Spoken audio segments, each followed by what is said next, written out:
السلام عليكم ورحمة الله وبركاته. سوري هذا ولا لها قالقة أميل البوتشوكتين شان كذا قدا وانا سوا فاطمة فيلسن قف كذا لهذا وانا فاطمة فيلسن وحيدير تشينا إن عافيمات قبطان الحمد لله رب العالمين. هدي أي تأمرك كوبادة النصاب وقت وحنسي حشمت لك أقعد سنة الناس سبسكرايب تناصر إن لايك تا أنا جاي إلاوين رأيي جاga أنا كومنتيga نقوله wadaag waxaan rabaa inaan wax yar ka dhaho gabdho walaalada nimca joker iyo qaalin ladan oo labada gabdhood ay ka cabanayaan dad soo caayay oo niman ah sideedaba horta nin inuu gabadh caayo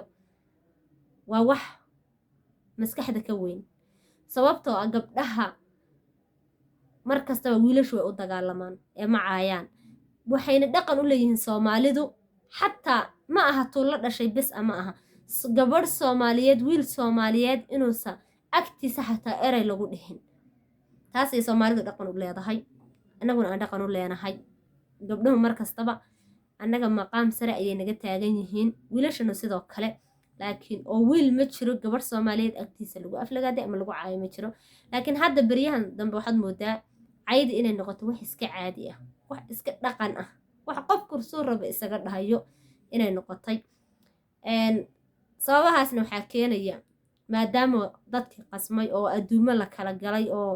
dhaqamo kale ay nagu soo bateen dhaqankeeni waxa ka sii hadhay waa wax aad u yar dadka inta badan dhaqankeeni wayba ka tageen asal dhaqankay u lahayn dadka Soomaaliyeed intooda badan way ka tageen dad yar ayaa dhaqanka weli sii haysta inta badan waa laga tagayba dhaqamo kale dadkii iska qaateen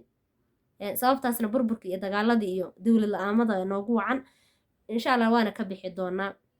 marka waxa dhaqan iska noqday inuu qof kasta wuxuu rabo dhaho in waalid la caayo in gabadh la caayo in wiil la caayo in xataa wax eray qofka hadaad ku dhahdo aad ku gaaloobayso in la iska dhaho waxaad rabto qofku afkiisaba inuusan xad u yeelin inay dadkii maxaa la dhihi jiray ay ilaawaan in la dhiman doono maalin maalmaha ka mid ah noolow intaad rabtaba noolow maalin maalmaha ka mid ah in lagu dhihi doono meydka ha la qaado ciduna aynu waxba kuu qaban karin qabiilba waxba kuu qabanaynin kuwii kula dhasheen waxba kuu qabanaynin kaad dhasheen waxba kuu qabanaynin ku kalan waxba kuu qabanaynin adiga iyo camalkaaga oo keli ah marka hadda gabdhahan waa la soo caayay iyagana way soo galeen layfafbay soo galeen waxay dhihi kareen way dhixeen marka aniga dadkii soo caayay ee caytamay iyagay u taallaa aniga kuwaas hadda kuma jiro sababtoo ah qof caytamay dee isagaa caytamay aniga hadda iyagaan rabaa inaan dhaho walaalayaalow maadaamood tihiin gabdho Soomaaliyeed oo haddana hooyooyin ah inaad waxa aad dhahaysaan aad ka fiirsataan adigoo xanaaqsanna aada waxba dhihin cayna qof ma disho oo qabri looma geeyo qof jid marayo oo la leeyahay caydaasaa dul saarsaaranna ma jirto soo ma aha af caytamayna qofkiisuu ku yaallaa idinka inaanu hadda aflagaadada la idiin geysta intay qabiil isu beddesho berri ka maalin aan dhiig loo daadinin aan dagaal loo gelin gabadh baa nalaga caayay gabadh kale la caayay gabadh baa gabadh loo caayay inaan laydin dhihin aad idinku iska dhaaftaan qofkii ku caaya ama qofkii ku xanta ama qofkii adiga wax kaa soo sheegay adigu kuu shaqeeyey maanta maalinaan ahayn baana laga goyn doonaa maalinaad adigu u baahan tahay inuu qofkaasi intuu ku caayo yaa aad ajir ka qaadato ama dembiga aad adigu lahayd intii dhakada isaga laga saara lagu cadaabo adiga aad janno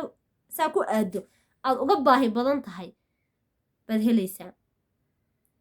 cadaaladdu ilaahay agtiisa ayay taallaa adduunka sideebasaba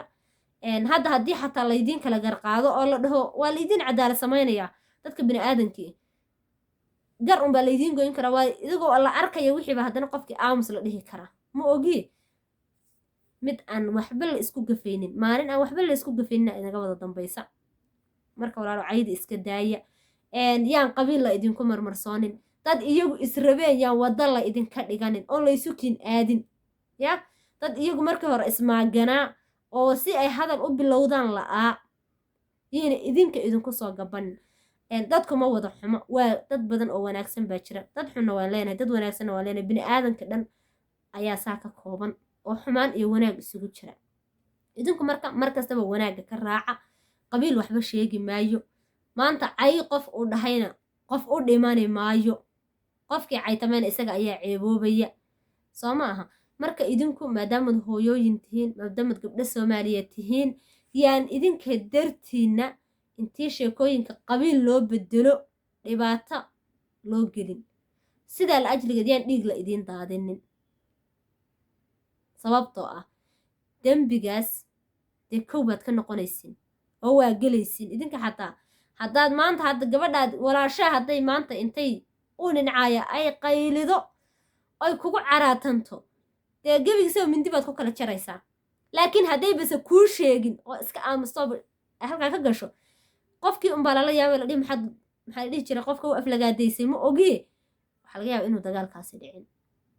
dagaal dumar ka bilowdayna ma damo dagaalka iska daaya wax wanaagsan ma aha idinkaa gabdhaha ana wax kastoo la dhahay maanta maalinlaan ahayn baa laydinka goynayo idinku ka tanaasulo oo bannaankaa ka mara idinka dartiinna yaysa dhibaato kale u dhicin anugu taasaan idin leeyahay idinkuna wixii ra'yigiina iyo wixii tala ah iyo wixii aad ku darsanaysin asxaabay ku darsada mar kastaba annaga wanaagga inaan isu sheegnaa wanaagsan qabiil dhinaca noo geli maayo qof kastaba camalkiisa ayaa raacaya soomaalinimaa nagu filan annaga soomaaliyaa nahay soomaalinimo waxaad ku weydana qabiil ku heli maysid soo ma aha qabiil waxba laguma gaadho qabiilka dadku hadday moodayaan in qabiilka uu aakhare wax kuu tarayo aakhare iska dhaafay qabiilkaagu adduunkuuse waxba kuu tarayni adduunka buuse waxba kuu tarayni sababtoo ah adiga adduunka intaad ka marayso waa wax kuu qoran wixii kugu dhici lahaa waa wax kuu qoran lagaama celin karo hadduu xanuun kugu dhaco haddii maxaa la dhihi jiray dhibaato kale kugu dhacdo waa wax kuu qoran oo adiga la rabo inaad intaad ku samirto ilaahay subxaana watacaala uu kaa saaro qabiilka layska dhaafo qabiil waa ka hadda halkaana dhigay waa ka adduun weynaha meel kasta qaxoontiga inaga wada dhigay adduunka meel kasta waxa qaxoonti naga dhigay waasaa dadku soo qaxay ee qaxoontinimada kale annaga sideenoo kale qaxoontiga ah siyaasad iyo dowlado xisbiyo baa burburiye laakiin dadka keliya ee qabiil burburiye waa annaga soomaali dadaan ahaynoo qabiil burburiye adduunka laga soo sheego ma jirto anigu xataa uma malaynaya inay jirto soomaali cidaan ahaynoo qabiil burburiyey ma jirto marka asxaabay khayr badan ayaa idiin rajaynayaa subscribe-ta hanaga ilaawina soomaalinimadu hana deeqdo annaga waa inaan mid ahaanaa midnimada wax ka fiicanna ma jirto midnimo ayaan meel ku gaadhaynaa soomaaliyaan nahay dad muslimaan nahay dad halluuqadle baan nahay dad walaalo ah baan nahay yaan shaydaan intuuna soo dhex galay yuusan naga dhex shaqaynin waxaa idiin rajaynayaa khayr aad u ballaadhan